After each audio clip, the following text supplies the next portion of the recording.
My name is Androwski Spicer, and I'm a solutions architect with AWS.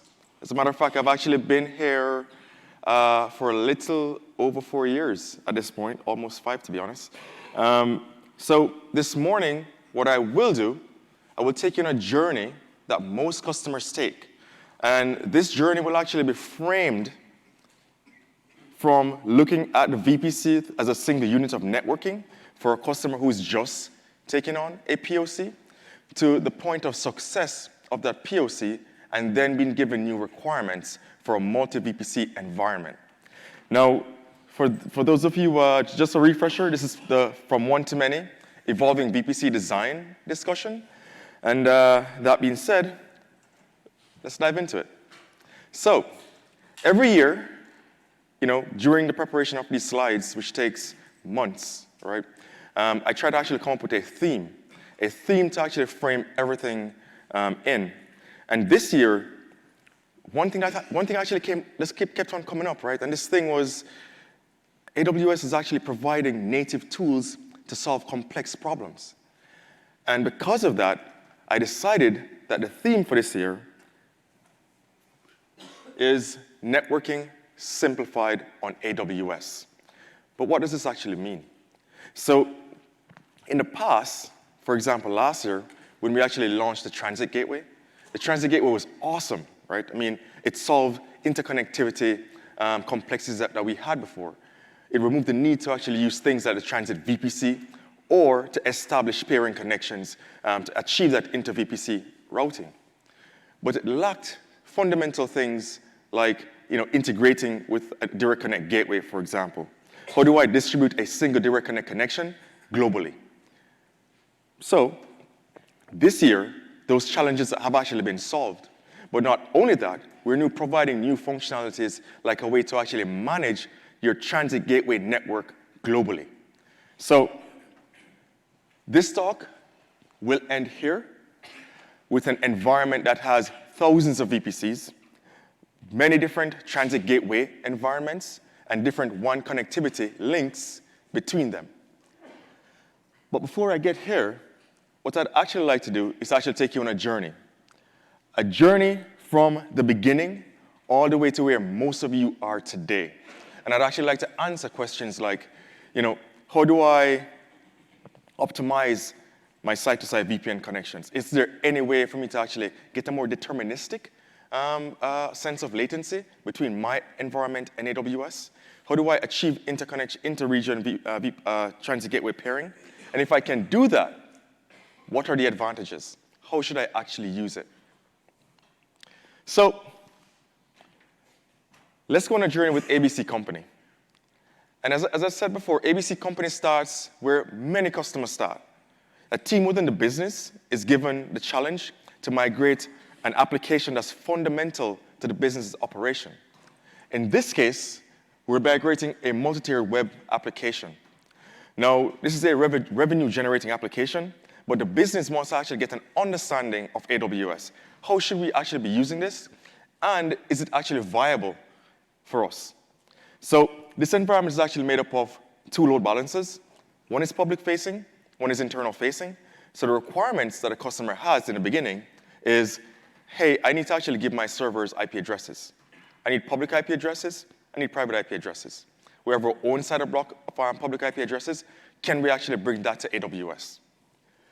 Also, how do we actually design the VPC in a way that it doesn't inhibit us from growing, right? So we actually want to design a VPC that can satisfy this POC, but also give us the flexibility to expand on the initial requirements that we have today. And lastly, we need internet access. What does that actually look like? So this entire talk, or this entire segment, is going to be framed through the eyes of this journey that this team is actually going to take to achieve this success by migrating this web environment onto AWS. So that being said, let's take a look at the basics. I won't spend a lot of time here because I fundamentally expect everyone to know what a VPC is. But for those who are actually new, I'll do a quick overview for you. A VPC is simply a logically isolated space within AWS that we basically carve out and give to each customer. This is a private environment, So there's no access to it once you actually build it. You have to actually add points where traffic can actually enter your environment from external entities. Now, how should you think about a VPC? Well, the first thing is a VPC lives within a specific region. It has what we call availability zones. And for those who aren't familiar with availability zones, these are either a data center within a specific part of a region or clusters of data centers within specific areas of that region. And these are actually isolated data centers as well. Now, the VPC is actually agnostic to a specific data center. As a matter of fact, you can distribute your IP space across all the availability zones within a specific region, which gives you the ability to build fault-tolerant applications and highly available applications. The first thing you'd realize when you create a VPC is that you must identify an IPv4 space. The CIDR range ranges from a /28, which gives you 16 IP addresses, some of which aren't usable, all the way up to a /16. A /16 is the largest, and that gives you 65,536 IP addresses. Optionally, you can actually add or attach an IPv6 CIDR range to your VPC environment. And these two spaces actually operate independently. The limits on IPv6 does not actually impact the limits on IPv4. So if you look at your route table and the limits on your route table, it carries a different set of limits for each type of IP address space. Now, we recommend going as large as you can. In the past, you weren't able to actually change the size of your VPC. So if you created a /16, for example, just a test, and you created a load balancer, you realize that that IP space gets eaten up pretty quickly because we take IP addresses away from your IP space for your load balancers. So design your environment for scale, go as large as you can, and that prevents you from doing any rework early. Now, if you originally designed a CIDR space that was too small, we've actually launched a capability for you to resize the entire VPC. Resizing doesn't actually mean that you can change the primary CIDR range. It simply means that you can attach additional CIDR ranges to your VPC, making it grow even larger. Initially, the default limit on the number of CIDR ranges you can have is 5, but you can actually increase that all the way up to 50 CIDR ranges. So if the CIDR range for your VPC falls within the RFC 1918 space of 10.0, for example, /16, you can actually add 50 additional /16s to your VPC, which begs to ask, right, do I need 50 VPCs, or do I need one VPC with 50 CIDR ranges attached to it? And if that's the case, how do I then distribute this to all the accounts that actually need it? We will talk about that. But there are fundamental laws or fundamental rules that governs VPC resizing. The first is the CIDR range that you choose from your RFC 1918 space dictates which other CIDR range you can actually add as a secondary CIDR. So if you have a 172.16/16, it simply means that your additional CIDR ranges must come from the 172 range. The second is your primary CIDR range cannot change. The primary CIDR range acts as an anchor or a route to your VPC that cannot be removed, but your secondary CIDRs can if there are no resources running inside them. And the last, which should be one of the first things I spoke about, AWS VPC follows fundamental networking principles. You cannot have overlapping IP address spaces without some NAT infrastructure between those two spaces.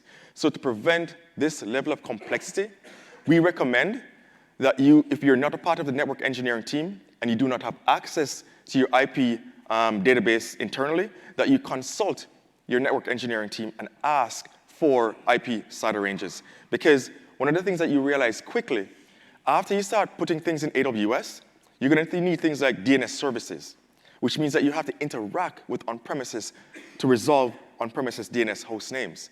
And if you have an overlapping IP space, we will drop your traffic at the edge. So we will not actually send it across your IPsec tunnels or your direct connect. Now, how should you think about subnetting? Well, the first thing is A subnet, unlike a VPC, is not availability zone agnostic. You create a subnet in a specific availability zone, and there are two types, public and private. Well, there are two classes, public and private. Now, what actually denotes the type of subnet is the infrastructure that you actually, or the next hop to actually get to the internet. So if you look at the public subnet, it has a different requirement intrinsically to actually route traffic to the internet versus the private subnet.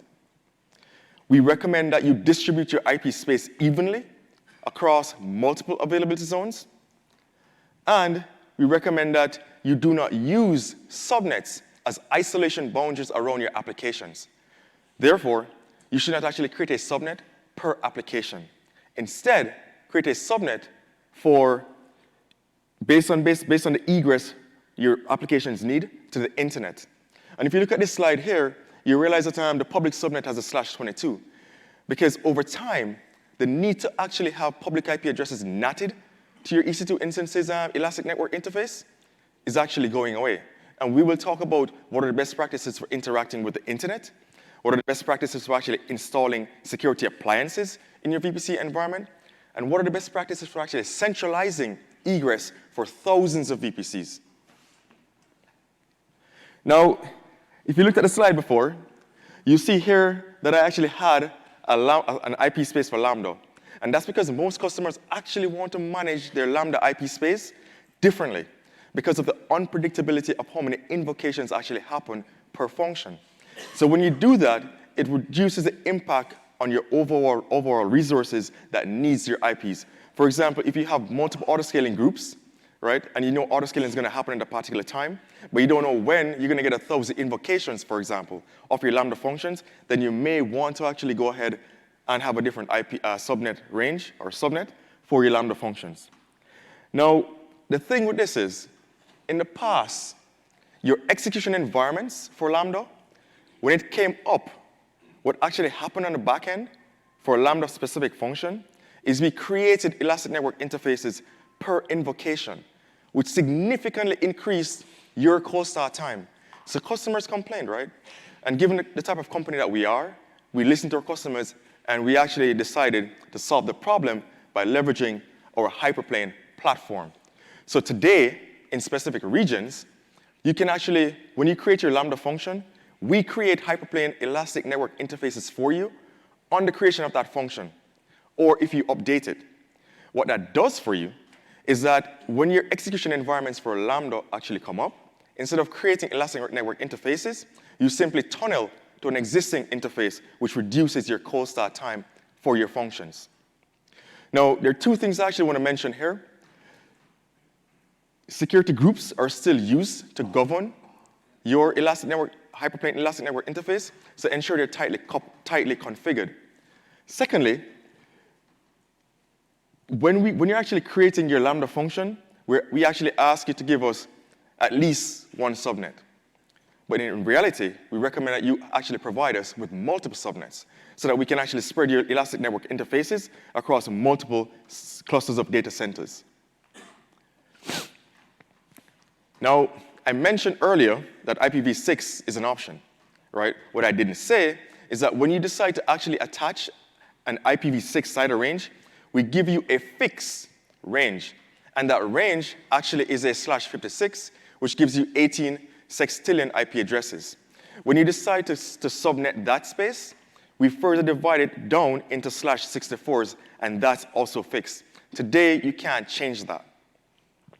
Now, IPv6 addresses that we give you aren't link local type addresses, right? These are globally unique addresses by default, which means that if your IPv6 subnet is attached to a route table that has an IPv6 default route to the internet, then entities online will be able to actually try to access your IPv6 subnet space.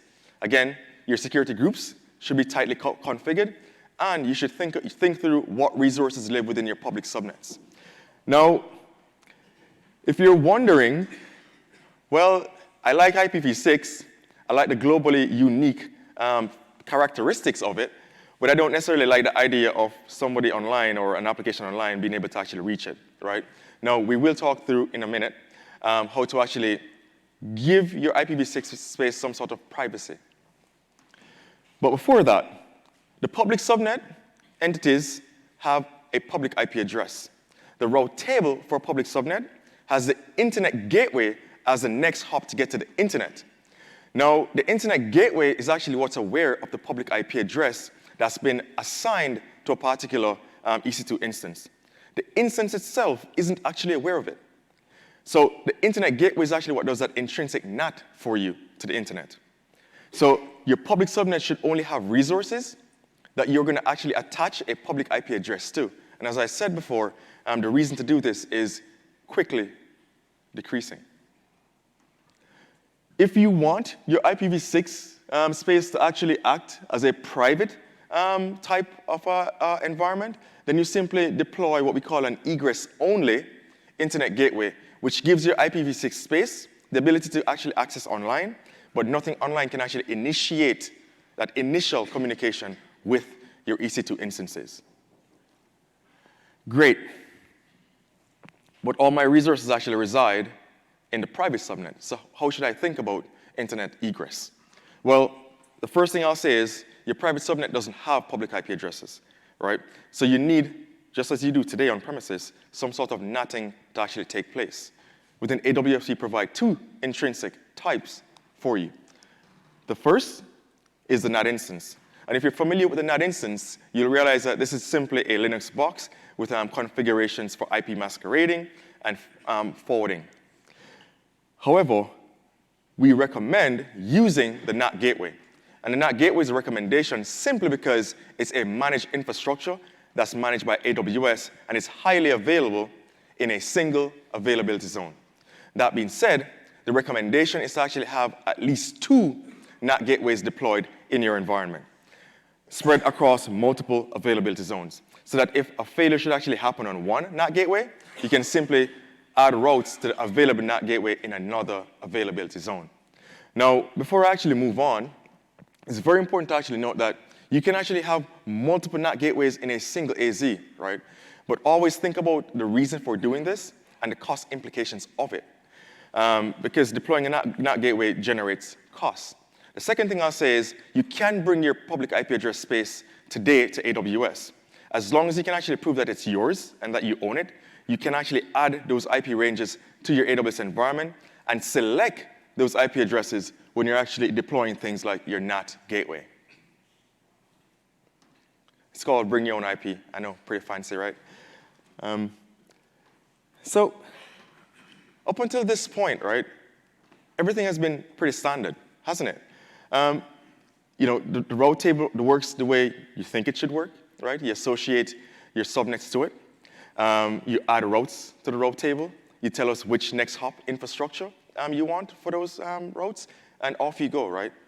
There hasn't been a way for you to actually decide how to route traffic that's actually coming into your VPC, right? So how do you actually do that? This year at reInvent, we launched Ingress Routing. And what Ingress Routing does for you, it fundamentally changes the way you think about traffic coming into your environment and how you can actually isolate that traffic based on different security appliances and a different security profile of your applications. So this year, we actually gave you the capability of associating a virtual gateway and an internet gateway to a route table. What that means is all the traffic coming in from that gateway can actually now go through a path that you specify in that particular route table. So let's say that I have an IDS or IPS system, and I actually want all traffic coming in to be analyzed. What I would do within the gateway route table, that's what we call a route table with an internet gateway or virtual gateway associated with it, I would actually add a route to the Elastic Network interface of my security appliance that I want that packet inspection to be done on. And then, within the route table for that appliance, I would actually provide all the subnets that it needs to know about. Make sense? I think so. But what does that actually mean? Can I actually have end-to-end packet inspection? That is packet inspection going out and packet inspection coming in? The answer is yes. As a matter of fact, you can get so granular as specifying within the internet gate or the gateway route table different subnets and which security appliance traffic for those subnets that are coming into your environment actually go to. So I can actually have a security appliance that simply does WAF type functionality, and I can have a deeper security appliance that does deep packet inspection. But what does this actually look like visually? Let's take this for example. I have an application server here, right? And I want to actually inspect traffic going out from this application server, and I want to inspect traffic coming in. So for the application server's route table, I specify the default route to the Elastic Network interface of my security appliance. For my security appliance, I specify its default route as my internet gateway. For my internet gateway, I've created a gateway route table, and I've associated my internet gateway with it. And I've said, for all traffic from my VPC that's coming into my environment, go through my security appliance. Now, once that traffic comes back to the gateway route table, and it goes to my security appliance, because of that local route, my security appliance will always know how to actually send that traffic to the right source. Now, I know what you're probably asking at this point. You're probably asking, well, this is great, right? But I have thousands of VPCs. Does that mean that I need to deploy 1,000 security appliances? And the answer is no. There are actually ways to actually centralize this type of design, and we will talk about that. Now, another question that you might be asking yourself is, well, my security appliance has to be highly available. Can I put that behind a network load balancer, for example, and then specify the Elastic Network interface of that load balancer inside my route table? And the answer is no. That cannot be done today. If you do that, the traffic will actually not be routed to anything. We will actually drop that traffic. OK, great. So we have our private IP address space, right? We have our public IP addresses. We have security, right? But now, we're actually being asked to give our environment and our application access to S3 and DynamoDB. And we're also being asked to push our logs into Kinesis Firehouse. Now, these are all public AWS services, right? So should you then specify routes to get to the internet in order to actually get to S3, DynamoDB, and Kinesis? And the answer is no. A few years ago, we released VPC endpoints. And again, VPC endpoints came from our customers, right?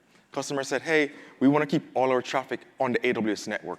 I mean, it's an AWS service. VPC is provided by AWS. So why can't we actually have that private path?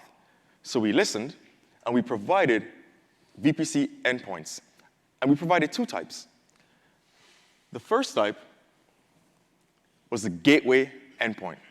And the gateway endpoint was actually really created for S3 and DynamoDB. And as the name suggests, these are actual gateways. So if you look at the route table that you specified during creation time, you will see specific routes to S3 or DynamoDB. The great thing about these endpoints is that the network path between your VPC and these services have been optimized for performance. And it's been optimized to actually work with features that existed before endpoints existed. So if you look at S3, for example, we provide customers with a feature or an API that you can actually call for multi-path uploading, right? That gives you the ability to move large amounts of data into S3. Now, what we've done is to optimize a path for 25 gigabits per second network between AWS S3 and your VPCs. Couple that with things like multi-path upload, you can move significant amount of data from your VPC environments into S3 and vice versa. So the recommendation is to always use VPC endpoints to interact with AWS services as long as one exists for that particular service. Now, to actually look at an illustration of this, we have a bucket in S3, and we want to provide our VPC subnets with access to that bucket. The first thing we do is actually create that endpoint. And in creating that endpoint, we specify the VPC that we're creating an endpoint for, and the route tables that we need to actually give access. So a way of actually isolating which subnets have access to this endpoint is by actually specifying which route table we add during creation time. Because if you don't add a route table here, there's no route to actually get to S3 for those entities that are not a part of the selected route table. So that's the first point of isolation. The second thing you do when you're creating a VPC endpoint is to specify or configure what we call the VPC endpoint policy. Now, this is really important, right? Because if I've created a VPC, and this VPC, let's say it's for dev, and I have within my account buckets for product production, buckets that are actually compliant for things like HIPAA, buckets that dev should never have access to, then what I can actually do in this VPC endpoint policy is to actually specify which bucket this entire VPC actually has access to. Now, after I've done that, and these routes actually appear, we provide your VPC endpoint with an ID. And for your bucket policy, you can even get more granular by specifying which VPC endpoint actually has access to this particular bucket. Now, the last thing I'd actually mention here is that we've provided the ability for customers to specify an endpoint ID as a destination within your security group outgoing rule. So if your application should only have access to S3 via HTTPS or HTTP, then you can actually specify that in an outgoing rule. And the only thing that you can actually send traffic to, or your application can actually interact with outside, is S3. Once you've done all of this, and it's done right, you will have access to the buckets or bucket that you've intended access for. Perfect. So gateway endpoints are awesome, right? What are interface endpoints then? Interface endpoints are significantly different. And if you're thinking, based on this slide, that an interface endpoint is an elastic network interface that acts as an entry point for traffic meant to AWS services, then you would be right. But interface endpoints and gateway endpoints are significantly different. It's significantly different in the advantages that it provides, right? And how you can actually configure it, and what you can configure it for. So an interface endpoint is actually powered by Amazon's or AWS Private Link. And Private Link is actually enabled by the AWS Hyperplane platform. So if you're familiar with Hyperplane, based on our discussions last year, you'll realize that Hyperplane powers things like NAT gateway, your network load balances, for example, and it does help to power Private Link. So interface endpoints exist for AWS services, and it exists for a wider range of services. You can also create internet interface endpoints for your own services. So if you have environments in one VPC, and you need to actually expose that environment to another VPC, you might be thinking, well, do I basically just add routes in transit gateway for it? Or do I just establish a pairing link between both VPCs? And both of those options actually work, right?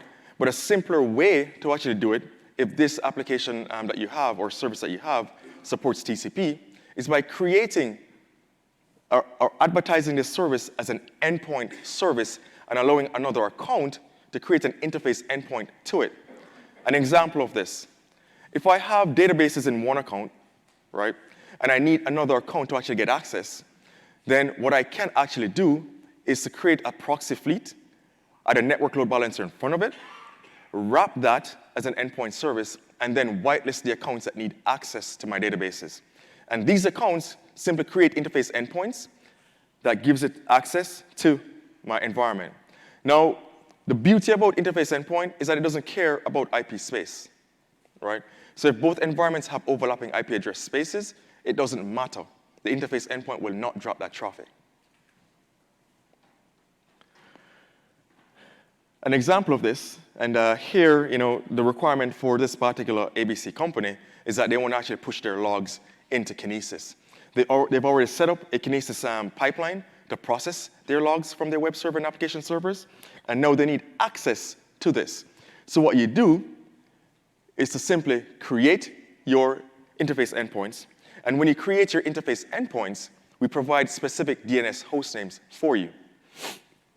If an endpoint is actually created for an AWS service, we actually provide a feature called private DNS that allows you to actually interact with the default DNS hostname for that particular service.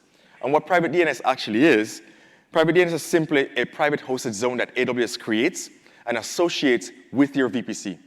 And when you make requests to the AWS service, it simply resolves to the private IP addresses of the elastic network interfaces that were created when you created your interface endpoint.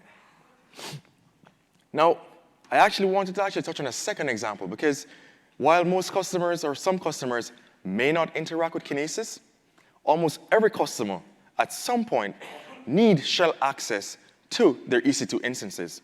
And in the past, we would actually recommend to get shell access, right? You have two options. You can either have a WAN connection between your VPC and on-premises and connect via private IP addresses, or you can simply have a bastion with a public IP address and use that as a jump point into your environment. But because of VPC endpoints, or interface endpoints to be specific, you can now leverage the Sessions Manager feature of Systems Manager if you have an interface endpoint already created for Systems Manager. And what this actually does for you, it allows you to actually create a shell session via a browser within Sessions Manager to an EC2 instance that has a private IP address. So no longer do you actually need a bastion host, for example, or to actually have WAN connectivity between your VPC and your AWS environment to get a private session to an EC2 instance inside your VPC. All right, so our requirements are actually evolving, right? The more we actually get comfortable with AWS is the more we want to do more things, right? So now we have private access to AWS public services, we have internet access, and we have our servers up and running. We've tested actually accessing our environment, and it works. Now, because of this success, what you find, or what this team is actually finding, is that more teams are coming and saying, hey, I want to interact with this environment. But because your company has a policy that certain things must be done across an IPsec connection or done across a point-to-point WAN connection to another subnet space, what you're actually being asked for is an IPsec site-to-site VPN between your AWS environment, and you're now actually asked to be able to resolve your AWS-specific DNS hostnames from on-premises. So your private hosted zones that you've created, your EC2 instances DNS hostnames must be able to actually resolve from on-premises. How do you actually do that? Well, the first thing you need to do in this particular scenario to actually get your DNS to work is to set up a site-to-site VPN. In AWS, you have multiple options. What is the right approach, though? The first thing we provided to actually give you the ability to create site-to-site VPNs was the virtual gateway. The virtual gateway is actually dedicated to your account. It's inside your account. It cannot be shared to another account, and it's attached to a single VPC at a time. Now, the great thing about it is that it can actually act as a WAN concentrator or a cloud hub of sorts, which means you can actually have multiple IPsec tunnels going to it from multiple different remote offices or multiple different remote data centers. Great. But how does that actually play when you need to actually deploy 100 VPCs? Does that mean then that you deploy 100 virtual gateways? And the answer would be yes. So what we did was to create the AWS Transit Gateway. And the Transit Gateway provides fundamentally more functionality for your site-to-site VPNs than your virtual gateway does. Not only that, your Transit Gateway is agnostic to VPCs. It doesn't live within a VPC. It lives within your account, right? So it's not owned by a single VPC. It lives within your account. And it actually transcends the border of an account. So a Transit Gateway, when created, can be shared to multiple accounts if you have multiple accounts. And we're going to talk about how you actually do this. Now, one of the other things that the Transit Gateway actually provides for you, when you establish IPsec tunnels, you have the option to actually enable what we call ECMP. And ECMP allows you to actually load balance across multiple sets of tunnels that you deploy between your AWS environment and your on-premises environment. Another difference is you can actually fundamentally create many IPsec tunnels to a single gateway and load balance across those tunnels, which means that you no longer have to actually move large amounts of data across a 1.5 gigabit tunnel, for example. The transit gateway allows you to actually establish a site-to-site VPN. Each tunnel has 1.25, but you can have up to 50 or more tunnels going to the same customer gateway. And what that means for you is that you can move large amounts of data across multiple tunnels all at the same time onto on-premises. But that's great, right? But one of the things about site-to-site VPNs is that you still have the limitation of the internet or the unpredictability that the internet actually provides, which means that you can't always be dependent on the latency between your environment and AWS because of that middleman being the internet.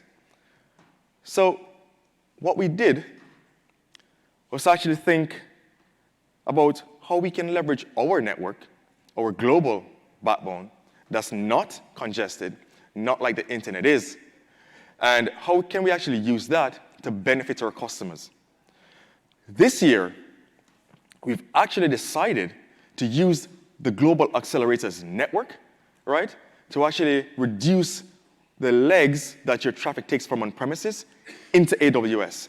And how this actually works is, if you enable accelerated site-to-site VPN when you're creating your IPsec tunnels or your site-to-site VPN on your transit gateway, then what AWS does is we actually route your traffic that's going from on-premises into AWS to the closest edge location to your customer gateway or to your router.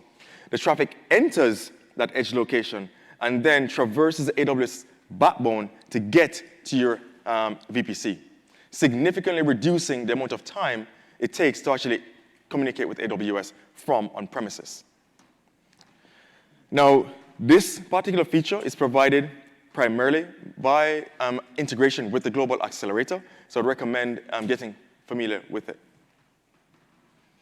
So you have layer 3 connectivity between AWS and on-premises, and it works. You're leveraging multiple tunnels, right, and you're load balancing across it, and everybody's happy. Everybody can actually get to your EC2 instances, and everybody's happy. However, you still need to provide DNS resolution for AWS-specific resources. So how do you actually do this? Well, in the past, DNS services for your VPC were primarily provided by what we call internally the .2 resolver. And it's given the name .2, or it's given that code name, specifically because your DNS server for your VPC today, even today, is actually located at 2 plus the base of your CIDR range for your VPC. So if you check your Linux etc directory for your configuration file or your resolve.conf file, you'll actually see the DNS hostname as your CIDR range .2. The thing with this is the functionality provided, or provides still, is to resolve your EC2 instances hostnames and to provide recursive lookup for that traffic going out of your VPC. The problem was, or the limitation, is that your on-premises resolvers couldn't actually interact with this DNS server. So what we did last year was to launch the Route 53 resolver. And what the Route 53 resolver does for you is that it actually simplifies DNS interaction and communication within your AWS environment, but also within your on-premises environment. So if I actually wanted to resolve a hostname within AWS that's specific to your VPC, for example, like your private hosted zones, what I would do within the Route 53 resolver was to create an inbound endpoint. And when I create an inbound endpoint, what actually happens on the back end is that AWS allocates an elastic network interface to the subnet that you specify that this resolver should be present in. Because it's an elastic network interface, you're getting a private IP address from your CIDR range that you allocate to your VPC. Now, because you have a layer 3 connectivity between on-premises and your AWS environment, you can now configure DNS resolvers on premises to conditionally forward all AWS-specific domains or VPC-specific domains into the Route 53 resolver and get an answer, a correct answer. And the reverse is also true. So if I want to resolve on-premises domains, I can configure an outbound endpoint, create an outbound rule to say, hey, for this domain space, route all of this traffic to my on-premises DNS resolvers for resolution. This is a managed service by AWS, and this happens seamlessly and can be configured in minutes. If you interact with this service, you realize how simple DNS has actually been made for you, and that migrating into AWS is simpler than it was 2 years ago. This is a graphical representation of it, and I know you guys are still asking the question, right? Can this actually be centralized? And the answer is yes. And we will talk about how you centralize DNS resolution for an environment that has thousands of VPCs. So the first thing you do here is to actually ensure that you have layer 3 connectivity. The second thing you do is to actually create the resolver endpoints and the resolver rules. Once you create your resolver rules, you can actually associate them with VPCs. So if I create an inbound endpoint, I can associate an inbound rule with multiple VPCs in the same account and across account. And the same is actually true for outbound rules as well. So if I need all my VPCs to be able to actually resolve on-premises domain names, I can associate that single rule with hundreds of VPCs. And we'll talk about how to actually do that.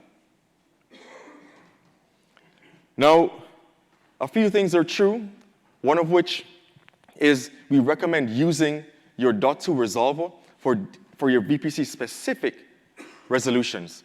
So your EC2 instance that exists within your VPC that needs DNS services, your .2 resolver should continue doing this. We do not recommend changing your DHCP option set to point to your resolver endpoint for all your DNS functionality within your VPC. Great, we have success, right? We can resolve domain names, we have connectivity to on-premises, everything works beautifully. What you'll actually realize, or what the team that actually took on this particular adventure realized, is that they're becoming basically a center of excellence and knowledge within the business for how to actually interact with AWS environments.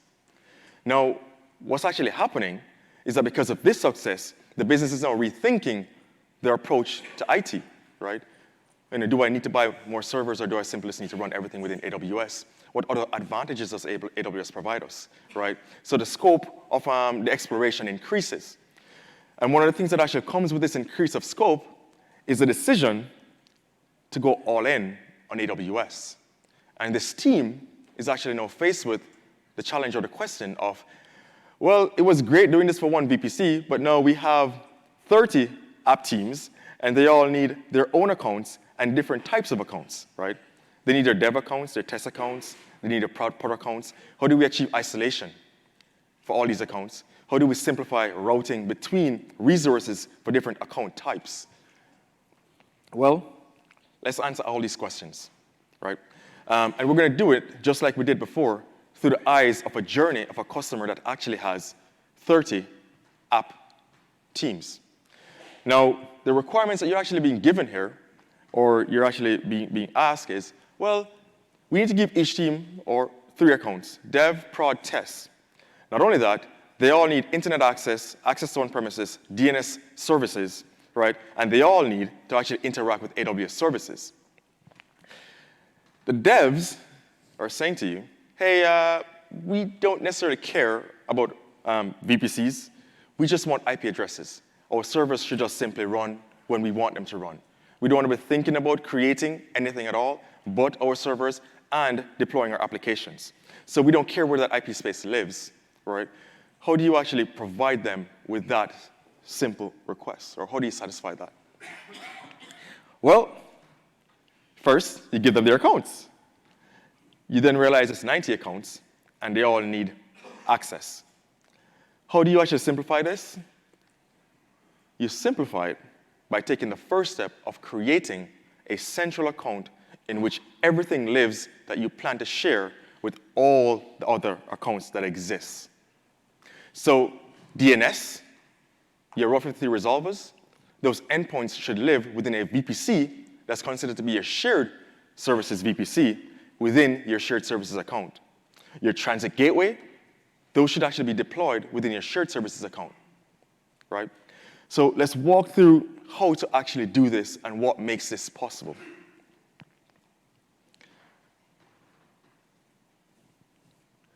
This is actually made possible by the AWS Resource Access Manager.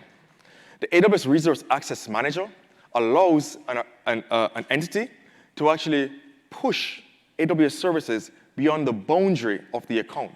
So a VPC, when it was created in the past, could only exist within a single account. Nothing outside could actually interact or use the subnets or the IP space that you allocated to your VPC. What the Resource Access Manager does, it allows you to take a single VPC and all the side ranges attached to it and share those subnets out to accounts that need access. To actually interact or use the Resource Access Manager, the first thing you do is to actually enable it within your AWS organizations. Once it's enabled, you'll realize that you have the ability to share your transit gateways, your subnets, the licenses that actually exist within Licenses Manager, and you can actually share your EC2 capacity reservation as well. Now, there are three things that we're actually going to focus on today.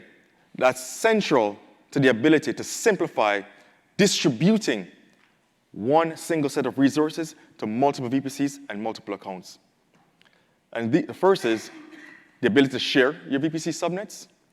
The second is interconnectivity of VPCs and access to on-premises through the transit gateway.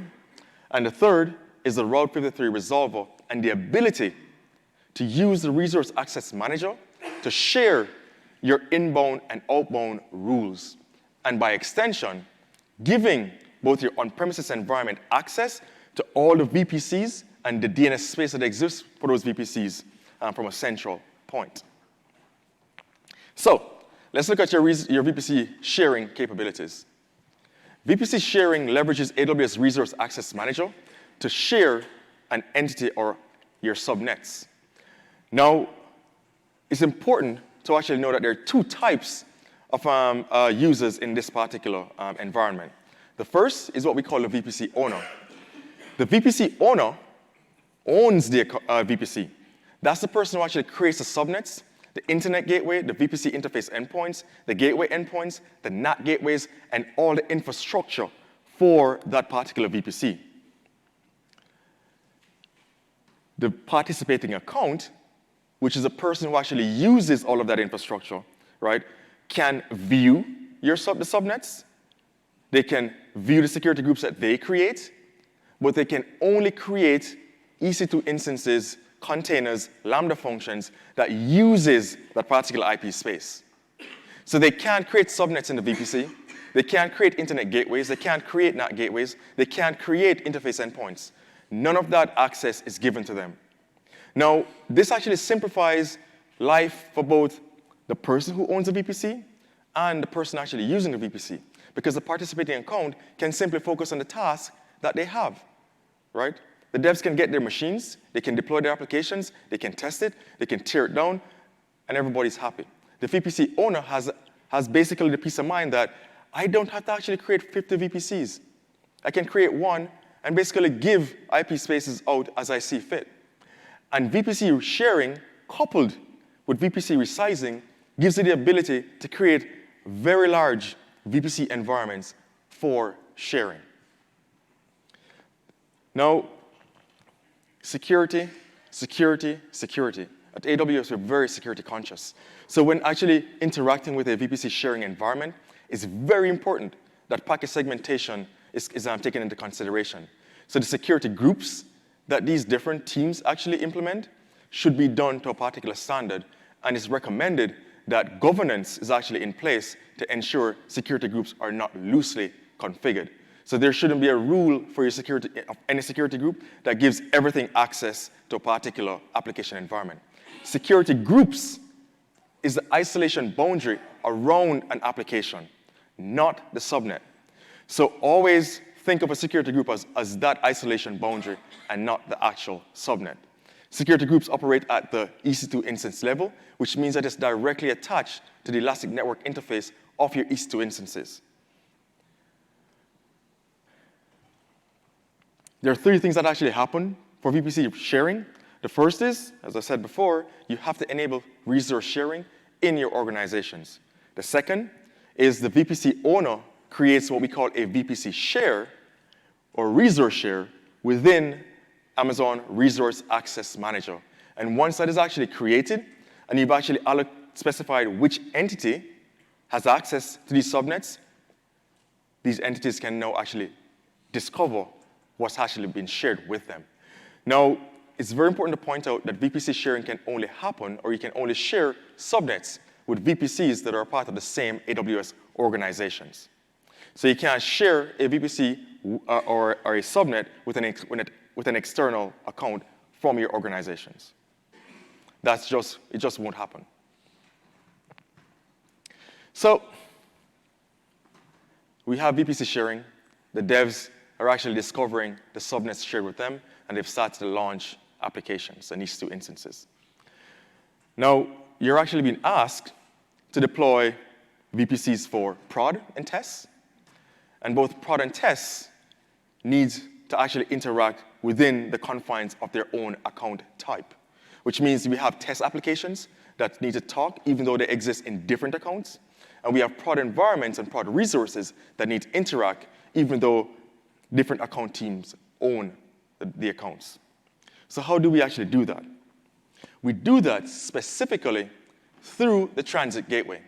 And the transit gateway was actually created to act as a layer 3 hub that allows you to actually associate your VPCs, regardless of which account they exist in, your site-to-site VPNs, and your direct connect connections with the transit gateway, and then create routes within the transit gateway for the different entities that exist within it. And we will look at what routing looks like and different types of routing that can actually happen. But a quick overview of how transit gateway actually works. So when you create a transit gateway and you've actually shared it, or you create a resource share for it, and you've specified the organizational unit or the account that gets access, and you've then associated a VPC, what AWS actually does for you is to create an elastic network interface in the subnet you specified during the association time. That single subnet gives a transit gateway access to an entire availability zone. If there isn't an elastic network interface in an availability zone for transit gateway will not be able to communicate with that availability zone and the resources in it. This year, we launched the ability to associate a transit gateway pairing attachment, which gives you the ability to route traffic between multiple transit gateways across multiple AWS regions. And this particular feature will actually help you to overcome specific limitations that exist on specific infrastructures like Direct Connect Gateway, for example. And we're going to talk about that in like 5 minutes. But first, let's look at routing, because this is very important. When you create a transit gateway, we give you the ability to actually enable what we call propagation or route propagation. If this is actually enabled, we create a single default route table that all attachments, your IPsec site-to-site VPNs, your Direct Connect gateway, and your VPCs are all attached to this single route table. Once there's a route within your VPC route tables to your transit gateway, the transit gateway route table will allow all your VPCs to interact with each other outside the box. You don't need to add any route to this specific route table for these entities because the route is propagated into the default route table, and you'll see them appear here, as it does here. You can, however, add static routes to a transit gateway route table, and we will talk about scenarios in a minute of when that is actually needed. But this right here is a centralized environment. So if you look at this slide closely, you'll see prod and test VPCs. But the requirement is that prod VPCs should talk, but test should never be able to actually reach prod. And if we added dev here, dev should never be able to reach test or prod resources, right? So how do we actually achieve this isolation?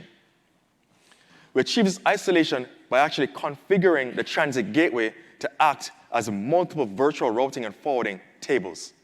So if you're familiar with configuring VRF today and VRF leaking, for example, route leaking, you have that same functionality here. So let's talk about VRF, or virtual routing and forwarding tables. You can actually create specific route tables for prod, And you can create specific route tables for tests. And you can basically say, well, I'm going to associate my prod VPC attachments to my prod route table, and I'm going to associate my test VPC attachments to my test route table, and AWS Transit Gateway propagate those routes appropriately to the appropriate route tables, blocking any of these different environments who should not talk from actually talking with each other. But you might be asking yourself the question, what if I have a site-to-site VPN? Then how is this actually brought into the mix? And it's brought into the mix by actually having another route table for your WAN connectivity, right? And then statically configuring your prod and test route table if they need access to on-premises with routes to your site-to-site VPN as a next hop infrastructure to get to your on-premises network. In that particular scenario, prod still cannot talk to test still cannot talk to prod, but they can actually both reach your on-premises resources. Great. So we have Transit Gateway up and running. We've associated our VPCs with Transit Gateway. We've established WAN connectivity between on-premises and the different resources by configuring our route table and by configuring the site-to-site VPN. Hopefully, you guys take a recommendation and you've actually configured new accelerated site-to-site VPNs to get the benefits of the global accelerator network, right? Before I actually move on, I need to actually mention one thing.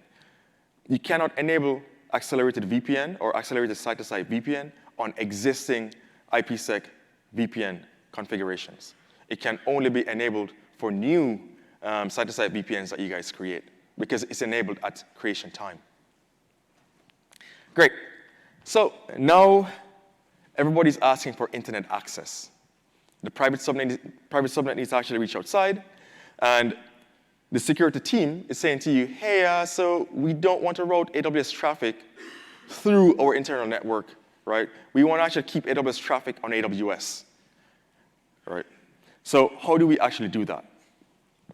Well, first, we're going to talk about how you can achieve centralized egress through multiple NAT gateways within a shared VPC environment.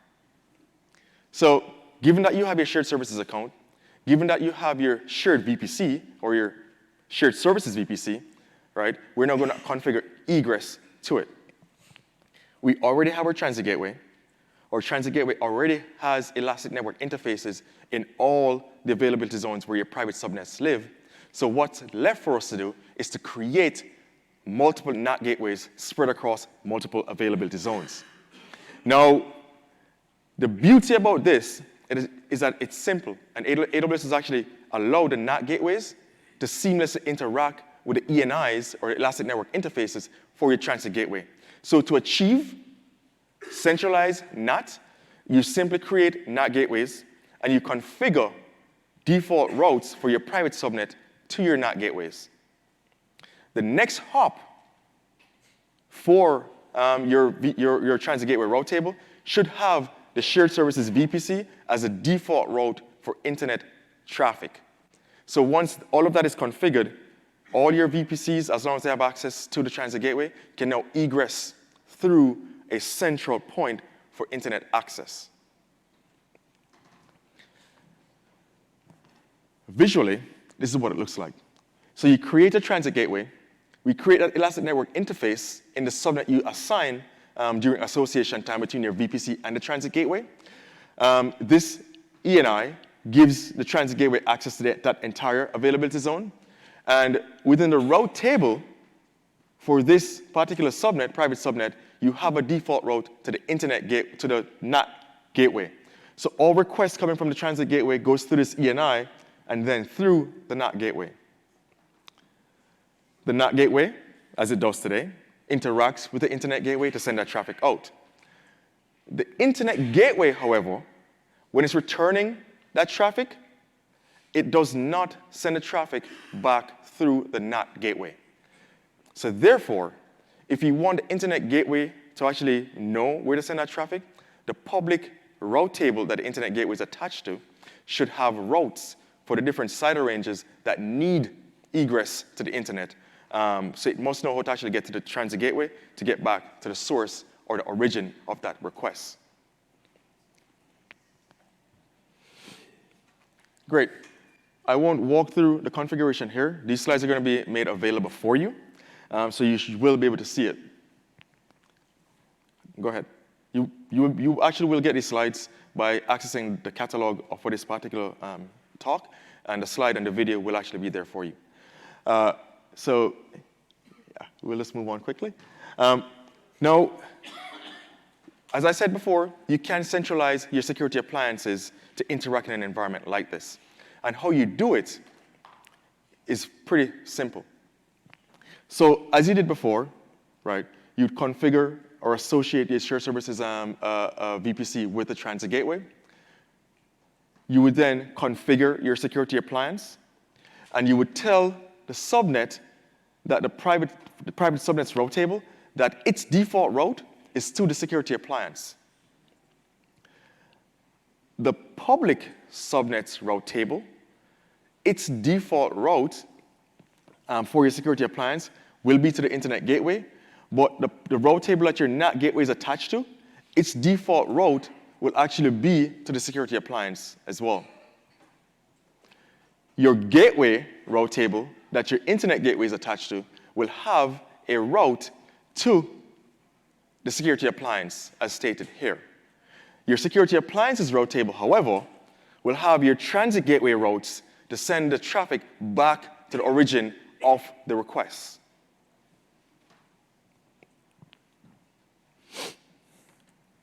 Great. So we've centralized egress to the internet. We've centralized egress through our security appliance. And now you're actually wondering, how do we actually centralize interface endpoints? That being said, you can only centralize interface endpoints. Gateway endpoints do not allow transitive routing. So if you have IPsec tunnels, you can't route from an premises through that IPsec tunnel and to a VPC gateway endpoint. So how you do this is by first creating your interface endpoint to a particular service. In this case, let's say we're creating an interface endpoint to SQS.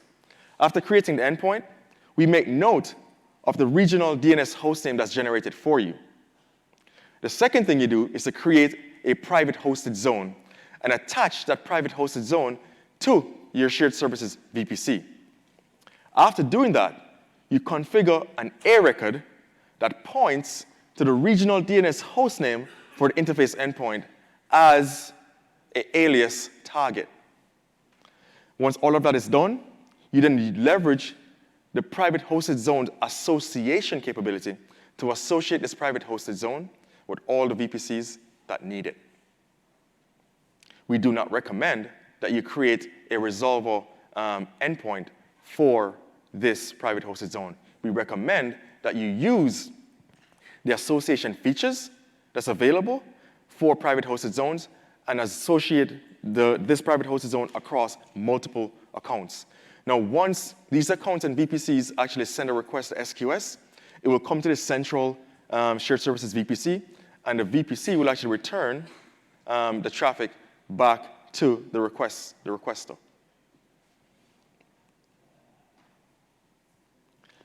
All right, transit gateway and direct connect gateway. And I'm going to go through this quickly. So this year, we launched the ability for transit gateway to be integrated with your direct connect gateway.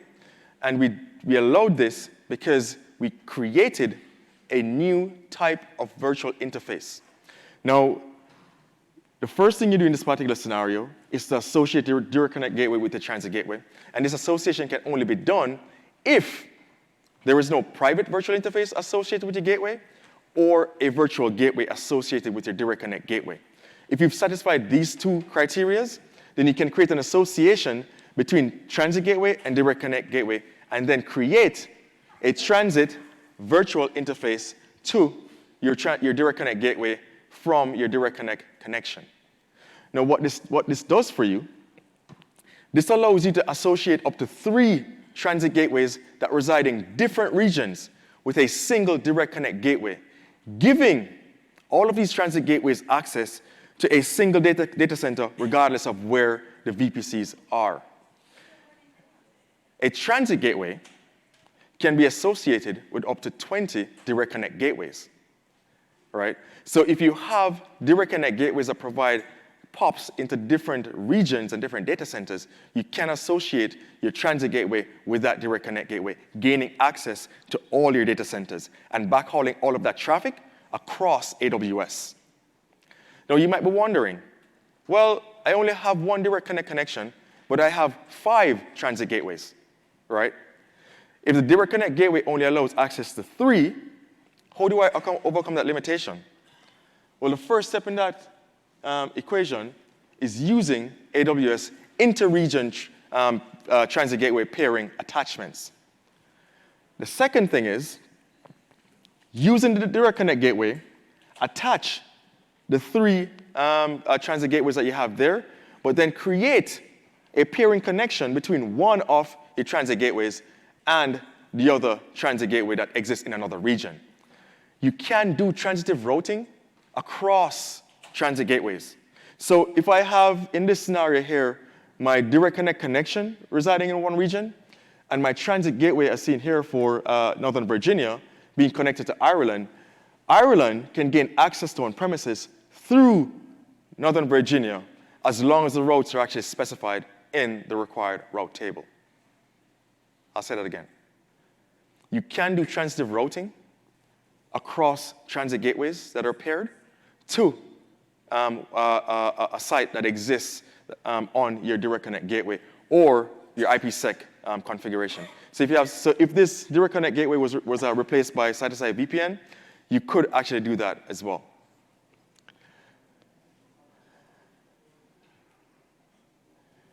And this is where I conclude. We're about 6 minutes over time. So again, these slides are going to be available to you. But in conclusion, we recommend that you design your VPCs for scale. You evenly distribute your subnets. You centralize in order to actually simplify complex multi-VPCs environments.